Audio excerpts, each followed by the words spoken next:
Okay, so when you think about really unusual moments in military history, the Great Emu War probably uh, jumps out for a lot of people. Oh, absolutely. It's legendary in its own way. But today, we're not just going over the basic story. Yeah. We really want to get into the weeds of this, well, truly bizarre conflict. Mhm. We're talking about a nation actually declaring war on, yes, large flightless birds. Mm. What made it happen, and why was it so surprisingly difficult? It really does sound like something out of, I don't know, a satirical play, doesn't it? Right. But for the people actually living it, it was incredibly real. A desperate situation unfolding back in late October 1932. Picture the scene. The really sun-baked wheat fields in Western Australia Campion district. And you have to remember the context. This is slap bang in the middle of the Great Depression. Exactly. So farmers are already on their knees, financially speaking. And then, as if things weren't bad enough, this other kind of invasion starts. We're talking, what, estimated 20,000 emus? Around that number, yeah. Driven out of the interior by a terrible drought, looking for food and water. And they find it in the wheat fields. Just stampeding through farms, trampling crops, pecking everything, just devastating the harvest they desperately needed. It was a genuine threat to their survival, their livelihoods. So naturally, they pleaded with the government for help. But the government, well, they had other things on their mind. They were completely swamped by the economic crisis engulfing the whole country. The farmers' pleas, initially at least, they just weren't heard. So what do? Your crops are being destroyed. The government isn't helping. Well, these farmers, pretty frustrated, you can imagine, they turned somewhere pretty unconventional. They asked the military to step in. Right, the military. Yeah. Against birds. So the call goes out, and then on November 2nd, the Army actually shows up. Yep. Led by a Major Gwyn Aubrey Meredith from the Royal Australian Artillery. He's not alone. No, he arrives with 3 soldiers, 2 Lewis machine guns, serious firepower for the time, and get this, 10,000 rounds of ammunition. 10,000 rounds. I mean, from their point of view, it must have looked like an absolute slam dunk, overwhelming force against, well, birds. You'd think so, wouldn't you? An open and shut case. Easy victory. But what actually unfolded was, let's just say, not quite according to plan. Not even close. And that's really what we're diving into today. It's not just the sheer absurdity, though that's part of it. It's about how this whole, you could call it a feathered fiasco. Yeah. How it unexpectedly showed the limits of conventional military thinking, the incredible resilience of nature. And it really forces you to ask, what does winning even look like when your opponent just refuses to play by the rules? So they've got the guns, the ammo, the soldiers. Major Meredith must have felt pretty confident setting out that first day. How did those initial clashes actually go? Well, confident is probably an understatement. They set up ambushes, classic military tactics, expecting these big, slow birds to just wander into their sights. Easy targets. That was the idea. But the emus, well, they had other plans. It became clear very quickly these birds weren't just dumb animals lumbering about. How so? They moved in scattered groups, not one big mass, often seemed to have, like, a lookout bird watching for danger. Major Meredith himself, he later said something quite telling. Oh, yeah. He quipped that these emus seemed to face machine guns with the invulnerability of tanks. Tanks. Wow.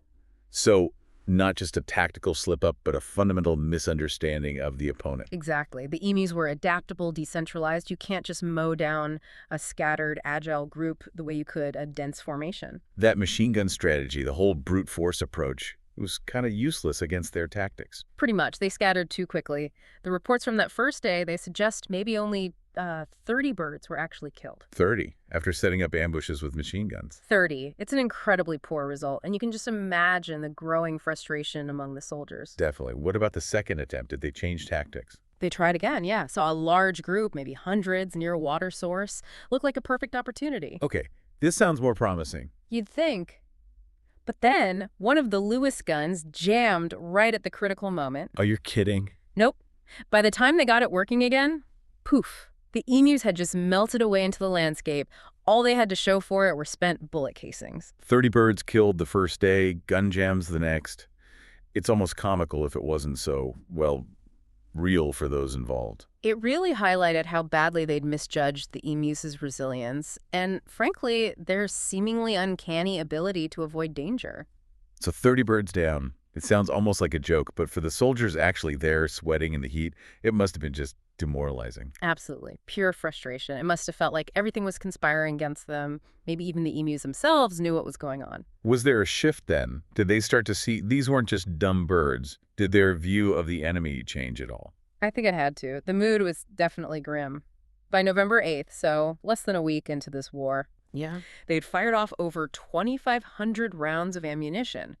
2,500. For how many confirmed kills at that point? Well, the estimates varied, but it was maybe somewhere between 200 and 500 emus total, which sounds like a lot, but compared to the 20,000 out there and the ammo spent, It's pitifully low. Ooh. Pennies on the dollar, or bullets per bird, I guess. exactly a tiny fraction of the population and nowhere near the hundreds per day they'd initially hoped for. It really threw the whole brute force approach into question. And you can bet word of this got out right. This wasn't happening in secret. Oh, absolutely not. The newspapers, especially, they had a field day. Political cartoonists were loving it, mocking the army's struggles against these birds. Let me just picture the cartoons now. There were even jokes in the Australian House of Representatives. Some MPs suggested that if any medals were going to be awarded for this campaign, they should go to the emus. Ouch. That's got to sting. For sure. And public opinion started to turn, too. People questioned the cost, especially during the Depression and, the ethics of using machine guns on wildlife. So pressure mounting from all sides. Right. So on November 8th, Major Meredith withdrew his troops. The first phase was over.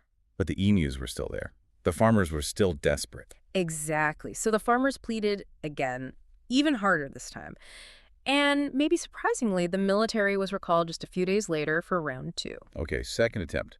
Did they learn anything? Did it go any better this time? Marginally, perhaps. They claimed slightly better results. By December 10th, the official tally was, I think, 986 emus killed directly. It's under 1,000. Yeah, and they estimated maybe another 2,500 might have died later from wounds. But even those figures were debated. And still, compared to the total population. It was a drop in the ocean. It just wasn't an effective solution, this direct military action, the machine guns. It simply wasn't working against tens of thousands of scattered, resilient birds. So, looking back at the whole thing, the military operation itself, it was basically a failure. The emus won. You could certainly argue that, yes, the military eventually withdrew for good. The government completely abandoned the idea of direct culling with soldiers and machine guns. So what did they do instead? The problem hadn't gone away. No, it hadn't. So they shifted strategy. They moved towards a bounty system, paying people for emu kills, and crucially, investing in building extensive exclusion fences, barrier fences. Prevention rather than cure. Sort of keep them out in the first place. Exactly. And that approach proved, well, far more effective in the long run. Is there evidence for that? Did the bounty system work? Oh, definitely. Get this. In the 6 months after the military pulled out, farmers claimed bounties on over 57,000 emus. 67,000. That's staggering compared to the Army's less than 1,000 confirmed kills. It really puts it in perspective, doesn't it? It shows the sheer scale of the ongoing problem, but also, the farmers' persistence and ingenuity in tackling it themselves once they had the means, the incentive. So the fences and the bounties were the real solution. They became the long-term management strategy, yeah. Yeah. Much more sustainable. And yet the memory of that brief, bizarre war, it still lingers, doesn't it? It's become this almost mythical event. It absolutely endures. It's such a unique, almost unbelievable chapter in Australian history. A really stark reminder of this incredible clash between, human military might and the sheer unexpected resilience of nature.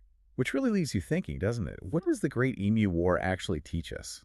Maybe about the limits of power, brute force. Definitely. And about the surprising adaptability, maybe even cunning, you find in the natural world. And perhaps it makes you ponder that idea. Hmm. That sometimes the real victors aren't the ones with the biggest guns, but maybe the ones who just, refuse to be beaten, refuse to be tamed.